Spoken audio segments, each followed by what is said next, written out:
Hi friends, ನಮಸ್ತೆ. ಎಲ್ಲ ಕ್ಷೇಮವಾಗಿದ್ದೀರಾ ಅಂತ ಭಾವಿಸ್ತೀನಿ.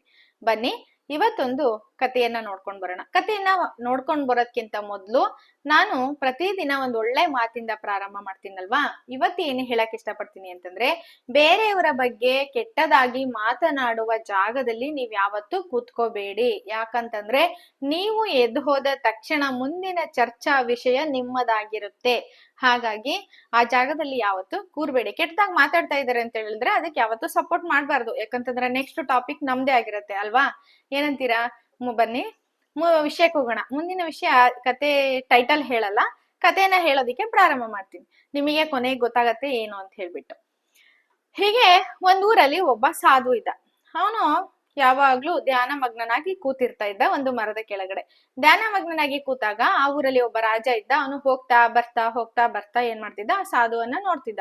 ಸಾಧುವನ್ನ ನೋಡ್ಬಿಟ್ಟು ಇವನು ತುಂಬಾ ಸಿದ್ಧಿಯನ್ನ ಪಡ್ಕೊಂಡಿರ್ಬೇಕು, ಇವನಿಗೆ ತುಂಬಾ ಜ್ಞಾನ ಇರ್ಬೇಕು, ಏನಾದ್ರೂ ಮಾಡಿ ಈ ಸಾಧು ಬಳಿ ನಾನು ಅಮರತ್ವವನ್ನ ಪಡ್ಕೋಬೇಕು ಅಂತ ಹೇಳ್ಬಿಟ್ಟು ಯೋಚನೆ ಮಾಡ್ತಾನೆ.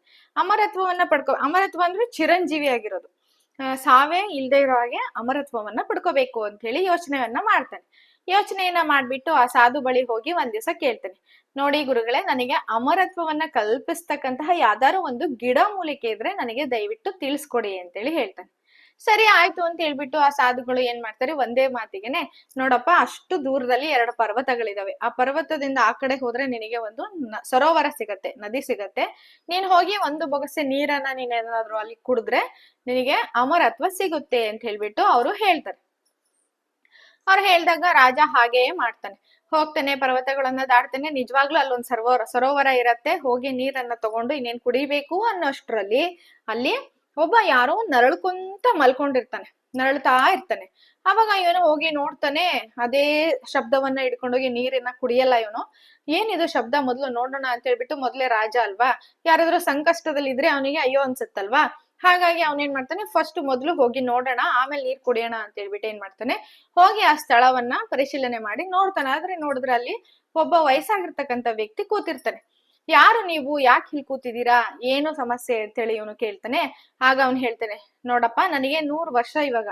ನನ್ನ ಮಗ ನನಗೆ 100 ವರ್ಷ ಆದ್ರೂ ಕೂಡ ನನಗೆ ಸಾಕಕ್ಕಾಗಲ್ಲ ಅಂತ ಹೇಳ್ಬಿಟ್ಟು ಏನ್ ಮಾಡ್ದ, ನನ್ನನ್ನ ಮನೆಯಿಂದ ಹೊರಗಡೆ ಹಾಕಿದ ನಂತರ ನಾನ್ ಏನ್ ಮಾಡ್ದೆ, ಯಾಕಂದ್ರೆ ನಾನು ಅಮರತ್ವವನ್ನ ಪಡ್ಕೊಂಡಿದ್ದೀನಲ್ವಾ, ಸಾವೇ ಇಲ್ವಲ್ಲ, ನಂಗೆ ವಯಸ್ಸಾದ್ರೂ ಕೂಡ ನಾನು ಸಾಯೋಲ್ಲ.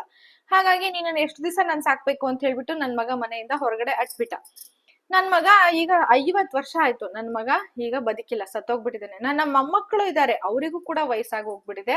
ಹಾಗಾಗಿ ನಾನೇನ್ ಮಾಡ್ತಿದ್ದೀನಿ ಅಂತ ಹೇಳಿದ್ರೆ, ಸಾಯ್ಬೇಕು ಅಂತೇಳಿ ಊಟ, ನೀರು, ನಿದ್ದೆ ಎಲ್ಲವನ್ನು ಬಿಟ್ಟಿದ್ದೀನಿ. ಆದ್ರೆ ನನಗೆ ಸಾವು ಅಂತಕ್ಕಂಥದ್ದೇ ಬರ್ತಾ ಇಲ್ಲ ಅಂತ ಹೇಳ್ಬಿಟ್ಟು ಆ ವ್ಯಕ್ತಿ ತನಗಾದ ಅನುಭವವನ್ನ ಹೇಳ್ಕೊತಾನೆ. ಹೀಗೆ ಹೇಳ್ಕೊಂಡಾಗ ರಾಜನಿಗೆ ಅದನ್ನ ಕೇಳಿಸ್ಕೊಂಡ್ಬಿಟ್ಟು, ಸದ್ಯ ನಾನಿನ್ನು ನೀರ್ ಕುಡಿಲಿಲ್ವಲ್ಲ, ಬರೀ ಅಮರತ್ವವನ್ನ ಪಡ್ಕೊಂಡ್ಬಿಟ್ರೆ ನನಗೆ ಸಾಕಾಗುತ್ತಾ, ಇದ್ರ ಜೊತೆ ಯೌವನ ಇದ್ರೆ ಹೇಗಿರತ್ತೆ ಅಂತ ಹೇಳ್ಬಿಟ್ಟು ರಾಜನಿಗೆ ಅನ್ಸುತ್ತೆ. ಯೌವನವನ್ನ ಪಡ್ಕೋಬೇಕಲ್ಲ ಅಂತ ಹೇಳ್ಬಿಟ್ಟು ಅವನೇನ್ ಮಾಡ್ತಾನೆ, ವಾಪಸ್ ಮತ್ತೆ ಆ ಸಾಧು ಬಳಿಗೆ ಬರ್ತಾನೆ. ವಾಪಸ್ ಬಂದಾಗ ಆ ಸಾಧು ಹತ್ರ ಕೇಳ್ತಾನೆ, ನೋಡಿ ಗುರುಗಳೇ, ನನಗೆ ಅಮರತ್ವದ ಜೊತೆಗೆ ಯೌವನ ಕೂಡ ಬೇಕು, ದಯವಿಟ್ಟು ನೀವು ಯೌವನವನ್ನು ನನಗೆ ಕರುಣಿಸಿ, ಅದಕ್ಕೊಂದು ಪರಿಹಾರವನ್ನ ಹೇಳಿ, ಯಾವ್ದಾದ್ರು ಗಿಡ ಮೂಲಿಕೆ ಇದ್ರೆ ನನಗೆ ತಿಳಿಸ್ಕೊಡಿ ಅಂತೇಳಿ ಹೇಳ್ತಾನೆ. ಹೌದಾ, ಹಾಗಾದ್ರೆ ಒಂದ್ ಕೆಲ್ಸ ಮಾಡು, ಆ ಪರ್ವತವನ್ನ ದಾಟಿದ ನಂತರ ಸರೋವರ ಸಿಗತ್ತಲ್ವಾ, ಆ ಸರೋವರನ್ನ ದಾಟಿದ್ರೆ ನೀನು ಅಲ್ಲೊಂದು ಮರ ಇರತ್ತೆ. ಆ ಮರದಲ್ಲಿ ಹಳದಿ ಕಲರ್ ಹಣ್ಣು ಬಿಟ್ಟಿರ್ತವೆ. ಆ ಹಣ್ಣನ್ನ ನೀನ್ ಒಂದನ್ನ ತಿಂದ್ರೆ ನಿನಗೆ ಅಮರತ್ವ ಸಿಗತ್ತೆ ಅಂತ ಹೇಳ್ಬಿಟ್ಟು ಸಾಧುಗಳು ಹೇಳ್ತಾರೆ. ಹೌದಾ ಅಂತೇಳಿ ಇವನು ತುಂಬಾ ಸಂತೋಷದಿಂದ, ನನಗೆ ಅಮರತ್ವನೂ ಸಿಕ್ತು, ನನಗೆ ಯೌವನವೂ ಸಿಗುತ್ತೆ ಅಂತ ಹೇಳ್ಬಿಟ್ಟು ತುಂಬಾ ಖುಷಿಯಿಂದ ಕುತೂಹಲದಿಂದ ಹೋಗ್ತಾನೆ. ಹೋಗಿ ಸರೋವರವನ್ನ ದಾಟಿ ನೋಡ್ತಾನೆ, ನಿಜವಾಗ್ಲೂ ಅಲ್ಲೊಂದ್ ಮರ ಇರತ್ತೆ, ಹಳದಿ ಹಣ್ಣು ಕೂಡ ಇರ್ತವೆ.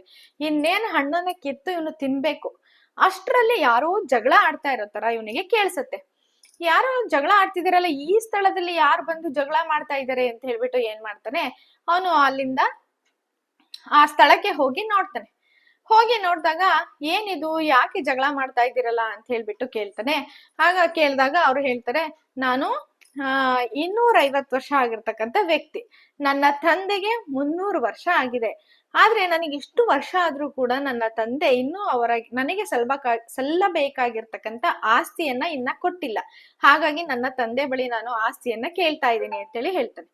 ಆದ್ರೆ ಅವ್ನು ಹೇಳ್ತಾನೆ, ನನ್ನ ಬಲಭಾಗದಲ್ಲಿ ಇರ್ತಕ್ಕಂಥವ್ರು ನನ್ನ ತಂದೆ, ಅವರಿಗೆ 350 ವರ್ಷ, ಅವರೇ ನನಗೆ ಇನ್ನೂ ಆಸ್ತಿಯನ್ನ ಕೊಟ್ಟಿಲ್ಲ. ಆದ್ರೆ ನನ್ನ ಮಗನಿಗೆ ನಾನು ಹೇಗ್ ಆಸ್ತಿ ಕೊಡ್ಲಿ, ನನಗೆ ಸಲ್ಬೇಕಾಗಿರೋ ಆಸ್ತಿ ಸಿಕ್ಕಿಲ್ಲ ಅಂತ ಹೇಳ್ಬಿಟ್ಟು ಅವನು ಹೇಳ್ತಾನೆ. ಹೀಗೆ ಎಲ್ರು ಕೂಡ ಯೌವನವನ್ನು ಪಡ್ಕೊಂಡಿರ್ತಾರೆ, ಅಮರತ್ವವನ್ನು ಪಡ್ಕೊಂಡಿರ್ತಾರೆ ಅವರು ಸಹ. ಆದ್ರೆ ವಯಸ್ಸಾಗಿರುತ್ತೆ, ಸತ್ತೋಗಿರಲ್ಲ. ಅಲ್ಲ, ವಯಸ್ಸು ಆಗಿರಲ್ಲ, ಸತ್ತು ಹೋಗಿರಲ್ಲ. ಹೀಗೆ ಆಸ್ತಿಗೆ ಮಾತ್ರ ಜಗಳ ಆಡ್ತಾನೆ ಇರ್ತಾರೆ.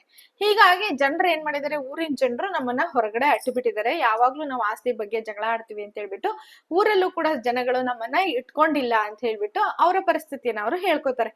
ನೀವು ನಿನ್ನೇನ್ ತಿನ್ಬೇಕು ಅನ್ನೋ ಅಷ್ಟ್ರಲ್ಲಿ ಈ ಒಂದು ಘಟನೆಯನ್ನ ನೋಡ್ತಾನೆ ರಾಜ. ನೋಡ್ಬಿಟ್ಟು ಇದು ಸರಿ ಇಲ್ಲ ಅಂತ ಹೇಳ್ಬಿಟ್ಟು ಅವನೇನ್ ಮಾಡ್ತಾನೆ, ವಾಪಸ್ ಸಾಧುಗಳ ಬಳಿಗೆ ಬರ್ತಾನೆ. ಸಾಧುಗಳ ಬಳಿಗೆ ಬಂದ್ಬಿಟ್ಟು ಹೇಳ್ತಾನೆ, ದಯವಿಟ್ಟು ನೀವು ನನಗೆ ಕ್ಷಮಿಸ್ಬೇಕು, ನನಗೆ ಸಾವಿನ ಮಹತ್ವವನ್ನ ತಿಳಿಸ್ಕೊಟ್ರಿ ಅಂತ ಹೇಳ್ಬಿಟ್ಟು, ನನಗೆ ಯಾವ್ದು ಬೇಡ, ಅಮರತ್ವನೂ ಬೇಡ, ಯೌವನನೂ ಬೇಡ ಅಂತೇಳಿ ಹೇಳ್ತಾನೆ. ಆಗ ಆ ಸಾಧುಗಳು ಹೇಳ್ತಾರೆ, ನೋಡಪ್ಪ, ಹುಟ್ಟು ಸಾವು ಅಂತಕ್ಕಂಥದ್ದು ಪ್ರಕೃತಿಯ ಒಂದು ನಿಯಮ. ಈ ಭೂಮಂಡಲದಲ್ಲಿ ಅದು ನಡಿಲೇಬೇಕು. ಅದ್ರಿಂದನೇ ಪ್ರೀತಿ, ವಿಶ್ವಾಸ, ನೆಮ್ಮದಿ, ಸಂತೋಷ ಎಲ್ಲ ಇವತ್ತು ಉಳ್ಕೊಂಡು ಹೋಗ್ತಾ ಇರೋದು. ಇಲ್ಲ ಅಂತಂದ್ರೆ ಪ್ರಾಣಿಗಳು ಹಾಗೆ ಇದ್ದು, ಮನುಷ್ಯರು ಹಾಗೆ ಇದ್ದು, ಯಾರು ಸಾಯದೆ ಇದ್ರೆ ಈ ಪ್ರಪಂಚದಲ್ಲಿ ನೆಮ್ಮದಿ ಅಂತಕ್ಕಂಥದ್ದು ಇರ್ತಿತ್ತ? ಸಾಧ್ಯ ಇಲ್ಲ. ಅದೊಂಥರ ಚೈನ್ ಲಿಂಕ್, ಅದು ಸಾಯ್ಲೇಬೇಕು. ಅವಾಗ್ಲೇನೆ ಎಲ್ರು ನೆಮ್ಮದಿಯಿಂದ, ಖುಷಿಯಿಂದ, ಸಂತೋಷದಿಂದ, ಪ್ರೀತಿ ವಿಶ್ವಾಸದಿಂದ ಇರೋದಿಕ್ಕೆ ಸಾಧ್ಯ ಅಂತ ಹೇಳ್ಬಿಟ್ಟು ಅವನಿಗೆ ಅರ್ಥ ಮಾಡಿಸ್ತಾನೆ. ಹೀಗೆ ರಾಜ ಒಬ್ಬ ಸಾಧುವಿನಿಂದ ಸಾವಿನ ಮಹತ್ವವನ್ನ ತಿಳ್ಕೊತಾನೆ. Thank you.